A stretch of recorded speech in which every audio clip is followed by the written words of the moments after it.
আমরা দেখতে পাই মহাকাশে বিশাল একটা অগ্নিগিরি খুব ধীরে ধীরে পৃথিবীর নিকট যাচ্ছিল এবং এর অল্প কিছুক্ষণের ভিতরই ওই অগ্নিগিরিটা পৃথিবীতে গ্রাস করে বসে।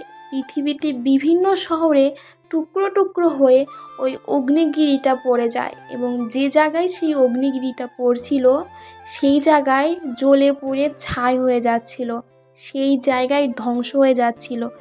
এখন প্রায় কিছু শহরই বেঁচে ছিল, প্রায় 100%-এর ভিতর 90% শহরই ধ্বংস হয়ে যাচ্ছিল আস্তে আস্তে। এবং এই দৃশ্য ভীষণই ভয়ঙ্কর ছিল।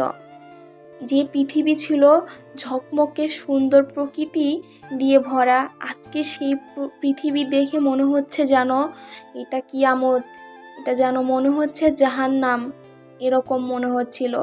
পৃথিবীর মানুষগুলো যেন নিজেদের প্রাণ বাঁচানোর জন্য এদিক ওদিক ছুটাছুটি করছিল, কিন্তু এতে কোনো লাভই হচ্ছিল না, কারণ তারা যেদিকেই যাচ্ছিল অগ্নিগিরি তাদের পিছনে ধাওয়া করে বসেছিল।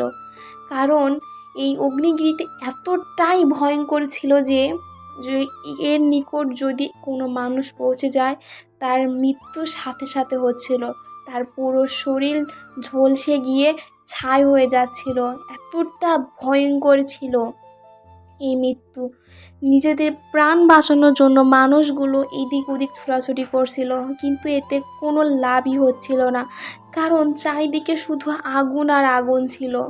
চারিদিকে মানুষ শুধু এদিক ওদিক ছোটাছুটি করছিল, কিন্তু কোনো জায়গায় গিয়ে মানুষগুলো ঠাঁই পাচ্ছিল না। আসলে এটা হয়েছে মানুষের ভুলের কারণে।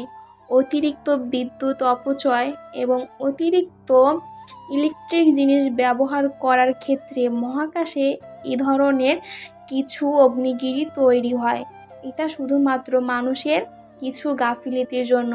আজকে সেই কারণে পৃথিবী ধ্বংস হতে বসেছে। আজকে সেই কারণে পৃথিবীতে প্রায় 100%-এর ভিতর 90% শহর জ্বলে পুড়ে ছাই হয়ে যাচ্ছিল। সময়ের সাথে সাথে অগ্নিগিরির তাপ এবং অগ্নিগিরির চেহারা আরও পরিবর্তন হচ্ছিল, আরও ভয়ঙ্কর হচ্ছিল। মানুষগুলো হাউমাউ করে কান্না করছিল।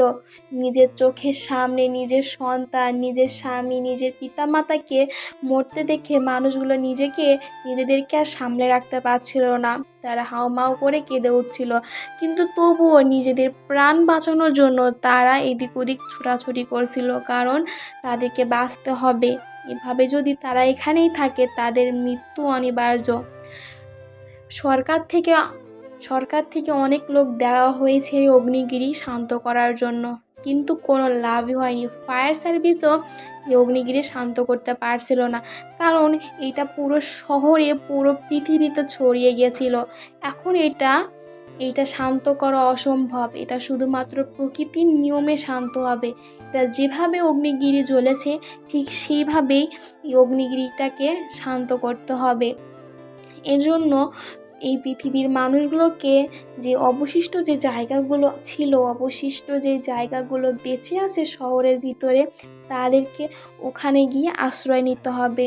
এবং মানুষগুলো এটা বুঝতে পারছিল না যে এখন তারা কি করবে, কিন্তু ঠিক তখনই গভর্নমেন্ট থেকে বলা হয়েছিল যে পৃথিবীর যে জায়গাগুলো এখন পর্যন্ত নিরাপদ ছিল, তোমরা যারা অবশিষ্ট লোক বেঁচে আসো তোমরা সবাই ওই জায়গাগুলোতে যাওয়ার চেষ্টা করো, কারণ এই অগ্নিগিরি কোনোভাবেই থামানো সম্ভব না।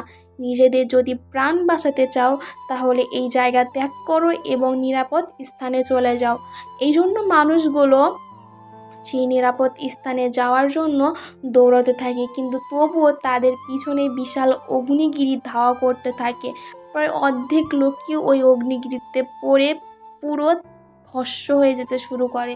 কিন্তু যে লোকগুলো পারছিল তারা নিজেদের প্রাণপণ চেষ্টা করছিল নিজেদের জীবন সুরক্ষিত রাখার জন্য।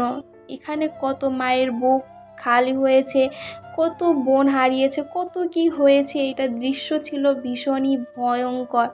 একটা আগুনে পুড়ে যাওয়া মানুষই জানে এইটা যন্ত্রণা ঠিক কতটা। মানুষগুলোর শরীর থেকে মাংস গলে গলে পড়ছিল, কিন্তু তবুও নিজেদের প্রাণ বাঁচানোর জন্য মানুষগুলো এদিক ওদিক ছোটাছুটি করছিল, কারণ তাদেরকে বাঁচতে হবে, তাদেরকে বাঁচতেই হবে। তারপরে মানুষগুলো আস্তে আস্তে এই শহর থেকে নিরাপদ স্থানে চলে যেতে শুরু করে।